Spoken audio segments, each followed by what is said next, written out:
Alright, so this is a 97 Polaris Ultra SPX triple. It's got the modular triple in it. 3 individual cylinders, basically. I got this thing because it was sitting for a while. The guy didn't want to go through the cars, basically, and said, here you go. Give me a decent deal on it. But I don't ride Polaris, I ride Arctic Cat. I like my EFIs. I don't mind triples, but just not these triples. Yeah, I paid my dad to go through it. He went through the carbs, put new fuel lines, going from the carbs all the way to the fuel plate pickup line in the tank. I put a new fuel gauge on it. Getting a little low on fuel now, but it's got 3,800 miles on it. I believe I did a compression test on this thing, and it was pretty decent. 115 to 125, somewhere around there. Track, pretty good yet.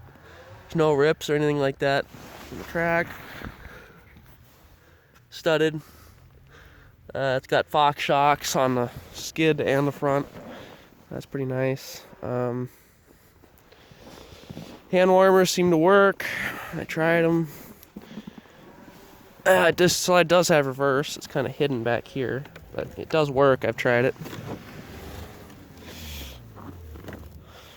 It's a modular triple, like I said. I can't remember what size these are. If they're like a 650, 600 or something. I know they're around there. I know the ones before this, the modulars, were 600s. Before that, they were 580s. But we also topped off the reverse chain case. This was a little low when we got it. It might have been because the guy was doing some work on it. It's after we topped it off, it stayed there. Probably brought on about a 4-mile ride, something like that. So not too crazy, but just enough to test it, really.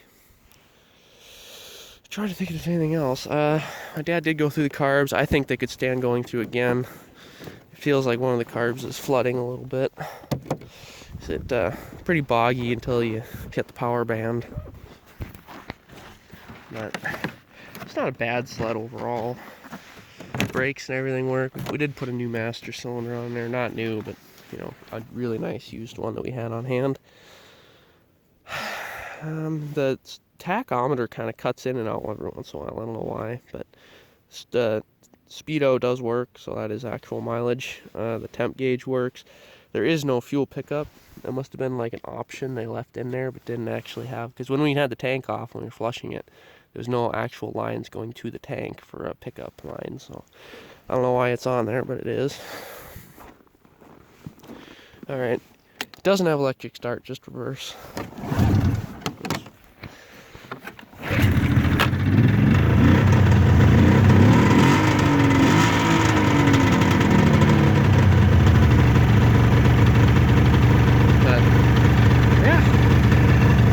Not a perfect sled, but shocks actually pretty decent. The rear shocks aren't shot yet. It's an old sled, I'm sure they're getting there, but front shocks are good.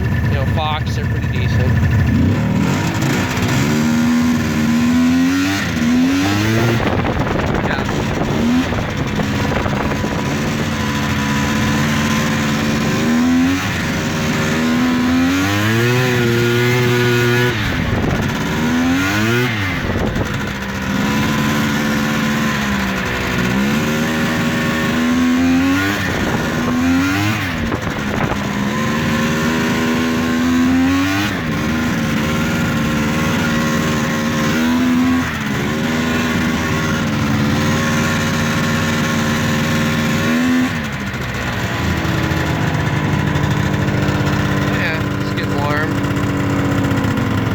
Warmer works. Remember, this one was working before. I don't know, it's not quite warm yet, but I'll show you reverse.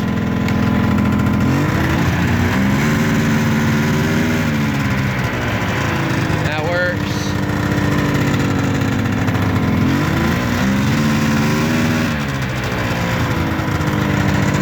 Tachometer's working again. See, that was moving a little bit. Kind of pumps it through. Idle's right around 1,500. But it's not a perfect sled. Certainly isn't mint condition, but Carbides on the skis seem decent. Steers all right. It's got the extra 10. Yeah, I don't know what else to talk about on it. It's really not too bad. If you have any questions, I guess you can throw them in the comments. Otherwise, have a good one.